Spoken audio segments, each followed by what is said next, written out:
All right, folks, how you doing? So let's go into another reaction and breakdown and analysis of Dr. Kirk Honda reacting to Love is Blind. So this is a reaction to a reaction. Love is Blind, season 6. Let's see what happens. I But I don't just like want it, you to so why'd understand you where lie I'm to at. me? I want you to. By the way, apologies about the volume in the last video. I realise it was a wee bit low on Dr. Kirk's end. That wasn't on purpose, but I've turned them up a bit more this time. Understand where I'm at because I haven't went out in 3 months. So Either have I. Either exactly, have I. but like This is tit for tat, which is very common with narcissists. No matter what you've done, they've done more. You know, if you haven't been out for 3 months, they haven't been out for 4. If you live in a mansion, they live in a castle. If you stubbed your toe, they broke their ankle. This is very common. can't speak to you. I can speak to what I my want. friends. I say, hey, you know what? I'm really in the process. Yeah, he's still trying to rationally argue his points. He believes that she will understand logic. I mean, well, she understands logic, but that No, she doesn't. She's a narcissist. She cannot understand logic. She can only understand her own logic. And there's a big difference there. And the reason why Jimmy is attempting to rationalize with her is because he is a normal. he believes she'll be convinced by it, but she's spinning out of control. And the way she interprets these conversations, because she'll talk about it later, is he's not a good communicator. You know, in the previous fight when they were making up on the bed, she said, you're a terrible communicator, or something. I can't remember the phrase. What she really means by that is he's not kissing her ass and flattering her because he's not an empath. It's not his nature to do that. Jimmy's a normal. An empath probably would do that, but a normal would not. But she says, oh, you're terrible. And I would say he is superior. Yeah. I mean, imagine Clay in his shoes. Yeah, but Dr. Kirk doesn't realize what you're dealing with here is a distortion field of a narcissist. They don't live in the real world, they live in their world. Big difference. So he's doing pretty well. And he doesn't have triggers. Like there's Yeah, the reason why he doesn't have triggers is because he isn't a narcissist. In terms of what we've seen, he doesn't present a lot of reasons for her to be triggered. So, I mean, just think about the quote unquote triggers that, well, they're not quote unquote, just let's review the triggers. Well, I guess the first trigger was, I think could be triggering to a lot of people. He's drunkenly talking about how hot AD is. I still contend that conversation, the beginning of that conversation was edited out, because I have a hard time believing. It was, by the way. If you watch one of the interviews after the show, Jimmy actually addressed that. So go check it out. Jimmy just offers that up without her. Remember, these shows are edited for drama. Priming the pump somehow. You could call me biased for Jimmy. I don't know. But given Jimmy's pattern, he's not the sort that would just take a left turn in a conversation and just be like, oh my God, she is so stacked.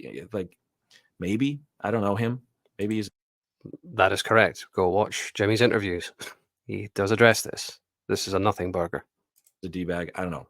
But anyway, point is that it's important to remember this stuff, that you can't argue. There's no way out of it. The only possible thing, and I said this during their last fight, that I think he could do is just really not. Dr. Kirk, there is nothing he can do. He just needs to leave. Not say much at all and just say, hey, I'm with you and I'm sorry. And that won't make any difference. I want you to know that I love you. I've done this sort of work in couples, and I love you. I mean, well, if they were in therapy, there would be all these procedures of emotional regulation, checking in with your distress level, awareness of your tendency to spin out, signs of spinning out. That's all perfectly fine and well if you're talking about couples who are not narcissists. Even possibly narcissistic, you might be able to work with something there. I'm not really sure. But if you're talking about couples who are empaths or normals, possibly narcissistic, that might work.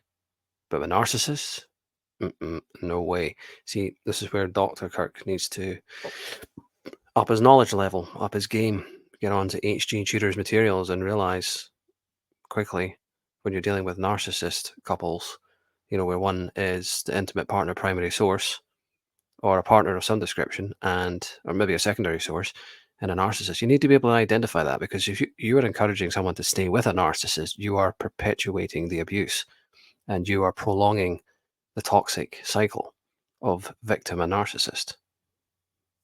This is what Dr. Kirk needs to do. He needs to learn about narcissism and be able to identify it, because he has kind of understood some of the problems with Chelsea, but he's not got the big picture at all. But at the very least, what he could be doing right now is just saying, "Hey, I'm sorry." Now, apologizing to a narcissist is not going to do anything. It's maybe going to get them off your back for a while, but they will come back for more. I'll think about it. That's not a solution. That's at best a stopgap measure, but that's it. It's not going to work in the long term. And also, by apologizing, you're confirming to them in their own head, in their own distortion field, that they were right. And I see that you were hurt by that. Is that what I'm? See, this is the language of an empath. This reinforces what I say about Dr. Kirk being an empath. He thinks like an empath because he is. He doesn't really understand what he's dealing with I'm hearing. Okay, well, when it comes to Chelsea. I do not want to hurt you. Instead of trying to argue the point, I imagine for a lot of people in the audience would say, well, of course he's saying those things. He deserves to say those things, and he does. But if Does he, though? Does he really? No, he just needs to leave. That's all. He just needs to leave. he wants this relationship to work, which I think he I don't think so. I'm not totally convinced about that. I think he wants to leave already. He's just planning it, so he doesn't look like an asshole on social media, so he doesn't get slaughtered. He's maybe being a little bit of a politician.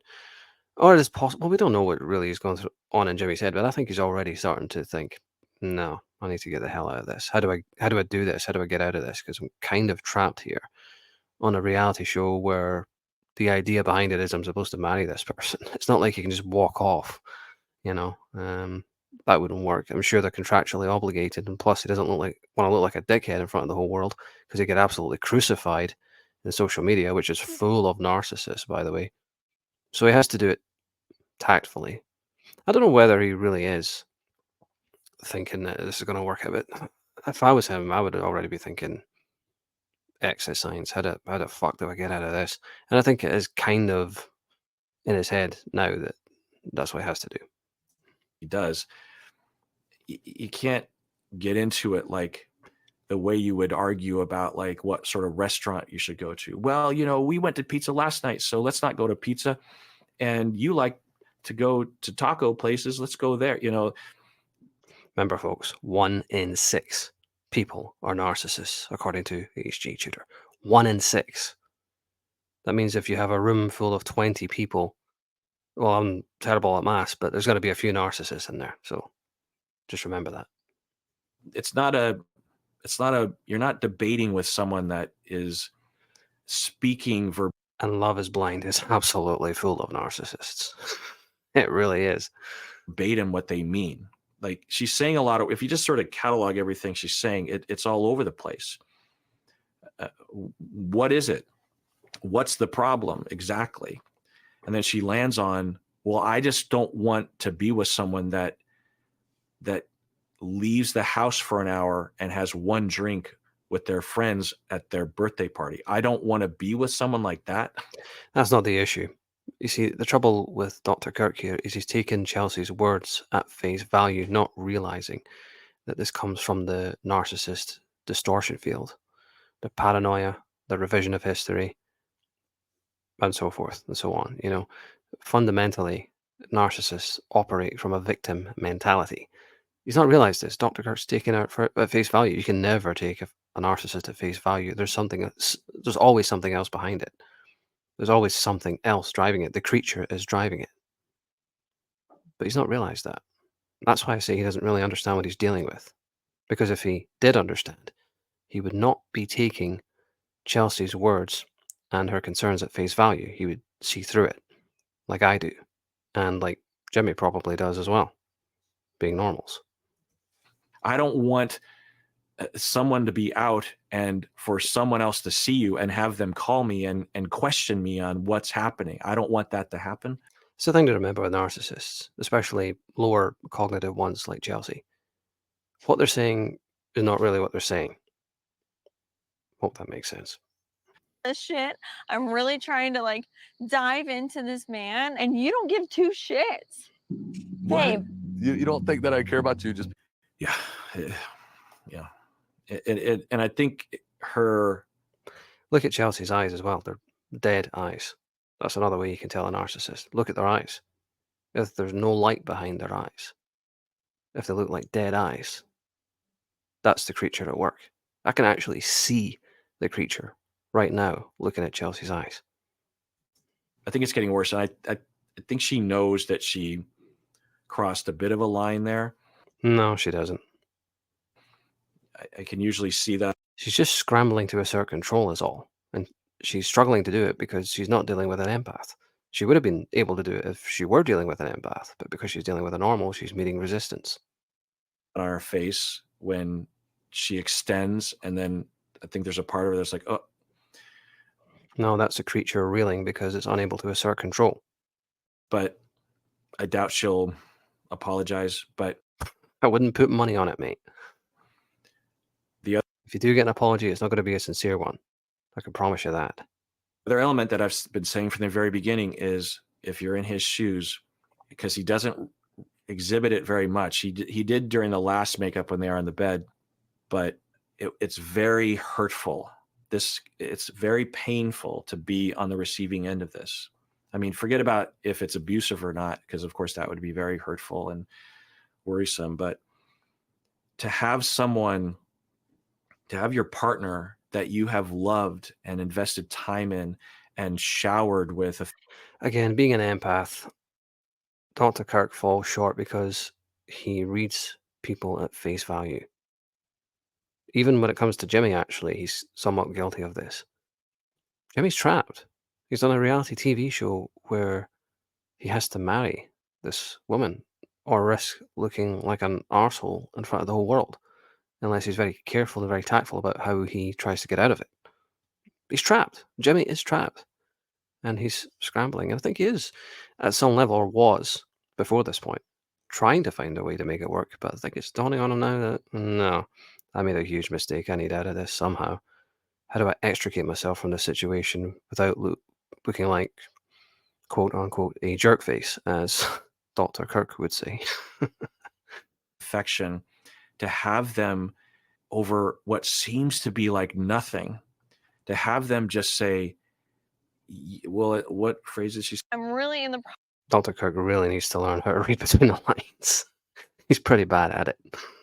process of this shit.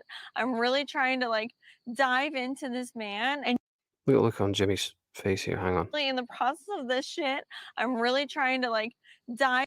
Look at his face. He's just like, that is a look of like scanning and analysis. Like he's trying to figure it out, kind of thing. Like, what am I dealing with here, kind of thing. See the look on his face? The look on his face says it all. It looks like kind of confused, but also analytical. Like, what is this? What am I dealing with? Dive into this man, and you don't give two shits. Right. You don't give two shits. Again, this is manipulation. This is the creature manipulating. You can always see the face of the creature on a narcissist when they're trying to when they're flummoxed by trying to get one over on a normal, and they're unable to do it. This is manipulation. Simply that. It's guilt tripping. It's emotional blackmail. These are very common manipulations with a narcissist. There's nothing unusual here, if you know what you're looking at. And maybe he doesn't. No, he does. Come on, Kirk. You know better than that. But I think he does. See, that a boy. And to put all this effort and to commit to someone, to put a ring on her finger and make plans to marry, introduce her to the family. Yeah, but the thing with the lower cognitive narcissists, like what I think Chelsea is, it's all about control in the moment. It's about control now. There's no long-term plan for control. You get that with graders and upper echelon mid-range narcissists, which tells me that Chelsea is somewhere lower down towards the bottom because she's not a strategic thinker like a grader or an upper mid-range narcissist would be. It's all in the moment. It's all right now. Asserting control. That is why she's really not an effective narcissist. And you've done nothing wrong. The only thing we can point to is that he commented about AD's body. Which is a nothing burger. It was addressed in the interviews. I know I'm repeating myself, but go check it out. And, if we want to say that was a wrong thing. Another thing as well, if that was such a big deal, how come Clay didn't make a big deal out of it? Because AD was Clay's partner. If he was fine with it, and she was fine with it, then there's really nothing there. Then that's one wrong thing. But in the vast catalog of interactions that they've had, to characterize that whole thing, from choosing her over Jessica, from asking her to marry him, to all the kisses and the loves and putting up with the previous fights, forgiving her without her apologizing, to characterize that as not giving a shit. It's the paranoia of a narcissist. Remember, it's the victim mentality and paranoia through the narcissist distortion field. That's what you're dealing with. About me or this relationship. At the very least, it's demoralizing. It's sort of like you You think so? No, it's abusive. It's manipulation, which is what all narcissists, even lower cognitive ones like Chelsea, excel at. In fact, upper echelon narcissists are far more subtle, like upper mid-range and graders and the ultra. work hard at your new job. You're working, and your boss comes over and just says, well, you're lazy. Have you done any work today? And you're like, I did all these things. Well, that's not much.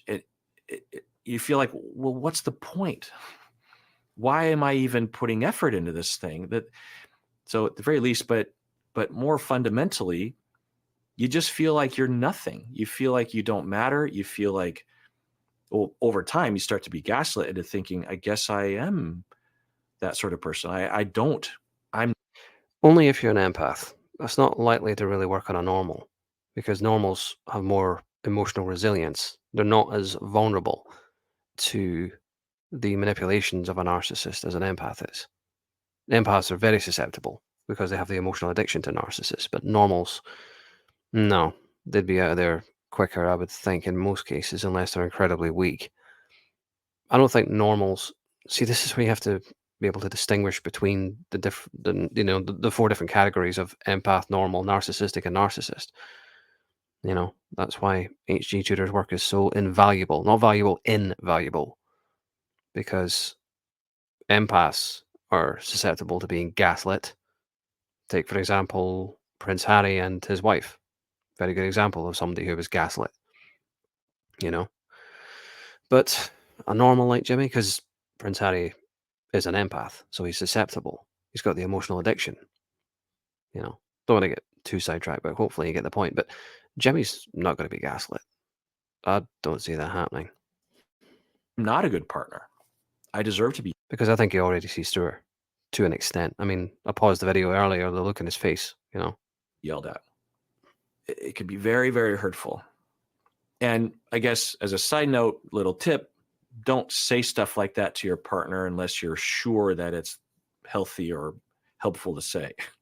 I can't imagine a situation where it would be, but Again, this is Dr. Kirk showing his empath credentials, taking into account other people's feelings. That's what emotional empathy means. It means being able to place yourself in another person's emotional state. Normals can't really do it that well. They can do it with people in their immediate circle. Narcissists cannot do it at all, though they are capable sometimes of cognitive empathy. The mid-range and higher are. Lower narcissists, not really so much. But they're not capable of emotional empathy. But empaths are. There's different types of empaths, but all empaths can put themselves in the emotional place of someone else. Normals are very limited in just how far they can do it, but narcissists not at all. Those kinds of statements will come out of people's mouths, and it's like, what do you want the other person to do? Now, maybe you have a partner that actually doesn't care at all, and you're breaking up with them or something. Then okay, but just because it feels like that doesn't mean that it is that, and sure doesn't mean you should be saying it, because once it's out there, I mean, this could be the turning point for his love. This is the third time, like we saw with Nick and Danielle. This could be the third time. Yeah. Jimmy's already thinking exit signs. fight where the flame finally gets snuffed out. Babe, You don't. And that's not really Jimmy smiling there on the right. Because I think people would say that it was like, I don't really know quite what to make of it. I think it's more like bewilderment, the look on Jimmy's face there. It's like a nervous smile, not like a joyful smile like, oh, I'm winding her up or something like that, or oh, I'm really getting to it. Because he's a normal. He doesn't set out to hurt people. I think it's more like nervousness and bewilderment and confusion. Don't think that I care about you just because I want to go out and like have one drink just to make an appearance for And now he's getting angry. Because it's kind of like the nervous laughter before you get pissed. a friend and come right back. You can tell. You see his face redden there. Jimmy's getting pissed off with this. And really, who could blame him? I mean, this is, that's not the kind of person I want to be with. here comes the whiny kind of baby voice, which is an indicator, by the way. I think somebody pointed this out. I can't remember who, but when it gets that high pitch, whiny baby voice, oh, that's worrying. That's very worrying when you hear that. That should be a red alert. Is that the kind of person you are? Because it's not the person I want to be with. Yeah, and his face is not promising for her. Yeah, because she cannot exert control over him. His face looks like resigned. The fact that I think in the first fight he Well, I would have said more confused, but can't really disagree. would have been more like, wait, what? Because in the first fight, he was assuming that she would be coming from potentially a rational place, a place Which is not something you ever get from a narcissist. Never expect that. that made sense. When your partner says something like that to you, you're like, wait, am I missing something? Did I do something? I think that's where he's operating at first. I think he's been through it enough times now where he's like, really? He kind of has that look on his face, which I said isn't. I would agree and go one step further. Again, broken record, but he's thinking exit signs. How the fuck do I get out of this? Not a good sign for the relationship. No. It's not. If that's what you want. And there's no confusing that look. That's for fuck's sake.